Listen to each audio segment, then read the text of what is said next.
طالبانو خپل وريرونه خپل خپلوان خپل پښتانه د پیسو د ډالرو دپاره قرباني کړل د جهاد په نامه باندې.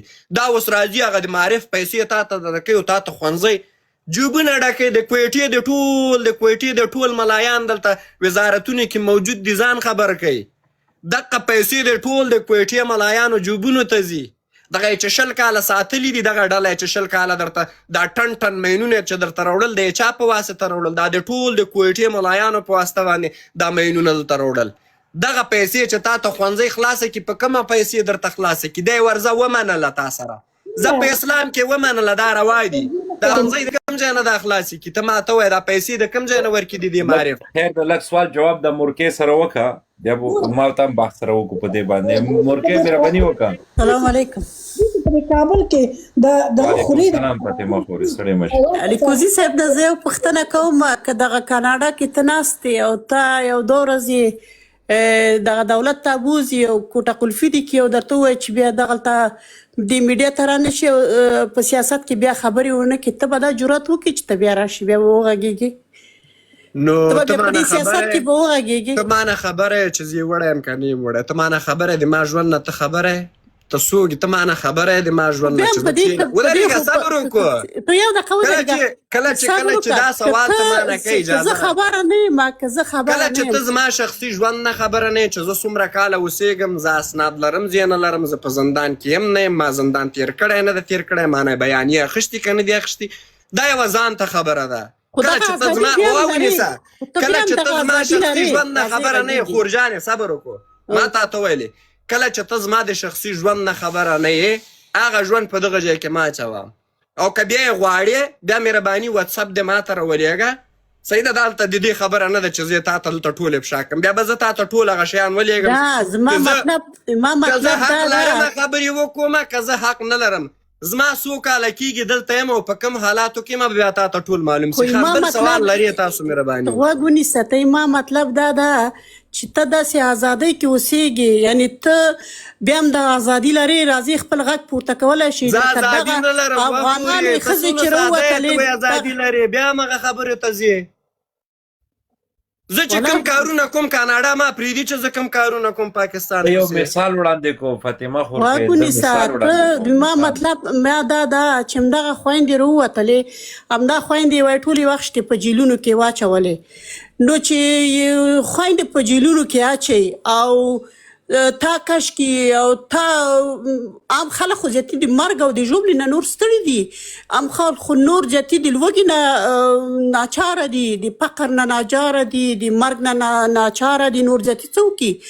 نو دغه به غلطه خبرې چې وایي چې دا عام خلک ولس مکتب نه غواړي. ته وایې چې وهل کېږي، ټکول کېږي، قربان دسم مشرې خورې کشرې خورې مورې چې هر څوک دغه ورور ته د یوه لاره وښیه چې لاره ده مهرباني وکړه. لاره دغه ده چې عام خلک ته جرأت ورکړه، داسې مو وایي چې دغه مکتب مثلا ولس یې نه غواړي. ولس یې ولې نه غواړي؟ ولس یې غواړي، هر څوک غواړي چې د چا لور انجینره شي، ډاکټره شي، نرسه شي، هر څوک ضرورت لري دا وطن، هر څوک خپل اولاد پرمختګ غواړي. داسې نه ده چې ولس یې نه غواړي. په ولس باندې جبر ده، ظلم ده، ستم ده. عام ولس ته باید انسان انرژي ورکړي، هغه ورکړي چې روحیه ورکړي.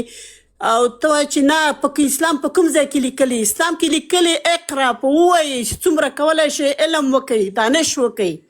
اسلام کې نه دی ویلي چې ته مثلا پکه د 15 کلنه شوې بس واده وکړه او دغه وکړه. نه، علم د بندش نشته، د علم خلاصون نشته. دا غلطه خبره ده. 15 کلونو کې فاطمې خورې څومره کسانې د ښوونځي په 15 کلونو کې خورجانې څومره کسان څومره افغانانې په هغه کې اچولي دي په زندانونو کې د ښوونځیو په سر. په دې 15 کلونو کې کم ځای کې لاریونونه سوي دي. تاسو مهرباني وکړئ، تاسو ټولو خبرو ته مو غوږ ونیو، تاسو وایئ چې ولس یې نه غواړي. ته ماته په دې 4 ولایتونو کې یو نمونه راته وښیه چې په دغه ښځو باندې وارونه وکړو. سوال تکمیل کوم خورجانې، دلته ما ورته وایو تختونه. سوال مې دا ده، ته ماته په دې 15 کلونو کې د ښوونځی پې بندې دي، په دې 15 کلونو کې په 4 ولایتونو کې په کومو ولسوالیګانو کې څومره کسان راوتي دي، په کوم ځای کې بندیانو څومره وخت بندیانو؟ مهرباني همدا کابل کې بندیان دي، پل چرخي کې ښځې بندیان دي، مهرباني سړي سودانې بندیان دي. بندیانو په کابل کې په کوم کال ښځې کې راووتلې، ښځې په جیلونو کې واچولې، هغه په ښځو باندې لاړ سم ملل متحد هغه نه واوره پښتنو که دا ټول په میډیا کې شته په کوم کال کې په همدغه رژیم کې، په همدا موږ د اسلامي رژیم چې راغلی ده مخکې خو ته دعوا کوله چې دا د کفر رژیم ده، اوس دا د اسلام پتنګان چې راغلي دي د اسلام په خورجانې حق غوښتل کېږي، ته یو مور یې خورجانې زه تا نه هیله کوم، ته یو مور یې، ته چې کله ستا اولاد ونه زاړي تا په زور ورته په خوله کې ته یې نه ده تخته کړی چې دا شودې وخوره ته، هغه چغې وهلي، هغه پوکارې وهلي دي، هغه ژړلي دي چې هغې نه وروسته تا ویلي دا زوی مې وږی ده ورته. حق غوښتل کېږي خورجانې، حق نه چې ته یو ورځ په کوټه کې واچوه. دغه زوی چې ته په سل په سپیړو باندې وایي هغه به ته هغه وخت چغېږي چې تر اوسه په د دې په بدن کې ته پی خطا نه کې. خورجانې زه ولس په غیرت راولم، ته ماته وایې چې ولس یې نه غواړي. زه تا ته هم چې خیر د راجیک سه یو ورځ په زندان کې واچولې، په کلونو په ایران کې په زندان کې پروت دی د مزدورۍ په سر باندې، په پاکستان کې د مهاجریت په سر باندې په زندانونو کې پروت دی، بیا ځي انډیواله په ترکیه کې په زندانونو کې په مهاجریت باندې پروت دی، خو یو ورځ د دغه ولسو د خویندو په سر باندې هم د راوځه. و خورجانې اوله قرباني په دې کور کې ته یې ولې را سره نه منې؟ اوله معامله په دې افغان کورنۍ کې په تا باندې کېږي. نن خپل اسلام ورور په ما باندې ظالم شوی ده، زه په پنجره کې ساتلی ما نه پرېږدي، نو زه څه وکړمه؟ همدغه درته وایم دغه موضوع پورې که ستا پلار رئیسي، زما پلار رئیسي، خویندې د نه راځي، ورونه دې راټول سي، راجیک دې سي، بیانې دې ولیکي، کېدې نه ازادان داسې خیره دې وایي چې هغه موږ ته نیټه دې دی، که ته وایې چې مثلا دونه ډارېږي ری دې سي ودې وایي چې موږ ته نیټه وښیه. دا سپین ږیرو باندې خو څوک ګزار نه کوي، ولاکه خورجانې په سپین ږیرو څوک ګزار وکړي. دغه شپېته کلن چې ټول عمر مر ته ناست دي، بېادبي دې معافې، ټول عمر ته ناست مر ته ناست دي، ځانونه تودی ولې نه راوځي د ولسوالیو په سطحه باندې؟ دغه یو استاد چې و د رحمت الله نوم یې د که څه نوم یې د ما نه اوس نوم هېر شو، چې هغه د مکتبونو په هغه باندې ګوره والا زه به څه ووایم نو بس خورجانې په یو نه کېږي، 40 ولایته په 40 میلیونه نفوس لرو. ولې 40 میلیونه دغه څه کم 2 میلیونه خو به د اروپا کې د کم تر کم افغانان دي، دا تا ته کم ښکاره کېږي چې دا خلک نارې وهي. همدا افغانستان کې د یورپ فایده نه لري، که مو تاسو تمام ورځ هم چلېږو فایده نه لري. القوزی صاحب فاطمه خور کې مروه، زه یوه خبره کوم بېرته راځم هماغه تېرې خبرې ته چې لږ شپې مخکې مې درته ویلي. القوزی صاحب ګوره، په افغانستان کې عباس ستانکزی د طالبانو د حکومت لوړپوړی چارواکی و، هغه د مکتب خلاصونو خبره وکړه، پاکستان دعوا وکړه چې موږ لرې کړو، ومشړلو.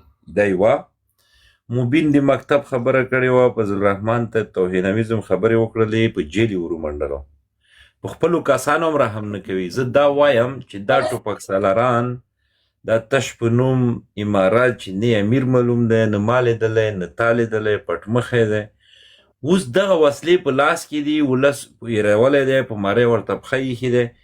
آیا دا ښه خبره نه دی چې موږ تاسو په د امریکا کې، په د کاناډا کې، په اروپا کې دغه 2 میلیونه 3 میلیونه 5 میلیونه افغانان راجیک شو، نړیوالو ته ووایو موږ چې منظور پښتون دپاره راپاڅېږو، بل ته راپاڅېږو، دغه ګوړو والا د شنو چایو والا دا بېغیرته، دا پچا کموال، دا دوس، دا خبیث چې ګوړو ته راپاڅېږي، چایو ته راپاڅېږي، منظور ته راپاڅېږي. آیا دې دپاره نشي راپاڅېدل چې ووایي د اروپا پارلمان مخې ته دغه میندې چې ناستې دي، دا فکر کوم اروپا کې دي، مروه خورکۍ تاسو، فاطمه خورکۍ تاسو دلته د اروپا پارلمان مخې ته ودرېږئ، شعارونه ورکوئ چې تاسو طالبانو ته ولې پیسې ورکوئ؟ و امریکایانو دا خو د موږ د ولس نه ولس یې تبعې خواته روان کړی دی، موږ دا نه منو، نه موږ په رایه راغلي، نه موږ استازي دي، موږ نه یې قلم اخیستی دی. تاسو نړۍ ته ولې نه ښایئ؟ ولې داسې 15,000 نفره 2,000 نفره میاشتې کې یو ځل راټول شي، نړۍ به تاسو غږ واوري، نړۍ به امریکا ته وایي چې ته به پیسې بندې کړه په طالبانو باندې. ولې تاسو دغه اروپا کې خو ټوپک نه دی در باندې یخی؟ تاسو دغه مروه خورکۍ ته وایم، فاطمه خورکۍ تا ته وایم، الکوزیه تا ته وایم، په کاناډا کې داسې طوفان په امریکا کې دی، ولې د افغانان هلته نه راپسېږي؟ آیا هلته یې ټوپک در باندې ایښی؟ که تاسو د چایو ګډو والا خبرو ته ناست یې، پاچا کموال ته او بل منډړو ته زازی صاحب شینواري ته. زازی تاسو صاحب وویل هغې ته منګه وویل غوږ امریکا ونیسه ورته زازی مالي صاحب فکر د میاشتې 40 میلیونه ډالر ورته رالیږي د هفتې. ولې منګه څو ځلې د طالبانو په وړاندې باندې په دې کاناډا کې لاریونو کومه ویډیوګانې هم خپره کړي دي. ولس خو اجازه راکړه چې زوی اوسي نو هغه کې انډیواله د کوم جنګ سالار زوی اوسي هغه کې باید هغه وطن پرسته خلک اوسي او دغه شی دوی چې هر هغه چا چې د وطن په وړاندې باندې د پاکستان او د نورو جاسوسي په دې وطن کې وکړله موږ یې له منځه وړو. سپین ږیرو ته د واک ورکړي ولسي جرګه د راوغواړي دغه یوازینۍ لاره ده. نور که موږ د وطن دا وطن دوست زازي صاحب خبره که موږ د اروپایانو پښو ته ځان وغورځوم د جیفر ایفسټین فایل په نامه باندې په میلیونو جنکیانې ماشومان قتل سوي دي حلال سوي دي وینې ورته اسکل شوي دي ویډیوګانې موجوده دي حتی د جنسي تجاوز ویډیوګانې موجوده دي چې امریکا کې زیاتره وخت پې لاریونونه رامنځته سوله چې ټرمپ وغواړي انډیواله د دغه فایل په ذریعه چې دا یو جنایتکار ده دا دلته په زندان کې واچي مګر امریکایان په دې باندې نه موافقه کیږي. ولې په دې باندې نه موافقه کیږي؟ ځکه په دې باندې نه موافقه کیږي وطن دوست زازی صاحب ته همغې خبرې ته راځم چې د ټرمپ لاس چې د ټول د هغه د اسلحو کمپنیانو سره ده چې هغه انډیواله غواړي چې په هر ځای کې خپلې اسلحې انډیواله شي کې کامیابي کې هلته تجربه یې کې هغو سره لاس لري. نو د دې په خاطر باندې د امریکا کانګرس هم پې لاس نه رسیږي د امریکا ولس هم پې وسه نه رسیږي چې ټرمپ راسکنجه کړي یا د ټرمپ رژیم را ختم کړي. کله چې د ټرمپ رژیم ختم نسی په افغانستان کې کوم بدلون منځته نه راځي دا نو موږ او تاسو پورې تعلق ده چې موږ او تاسو باید بدلون راوړو.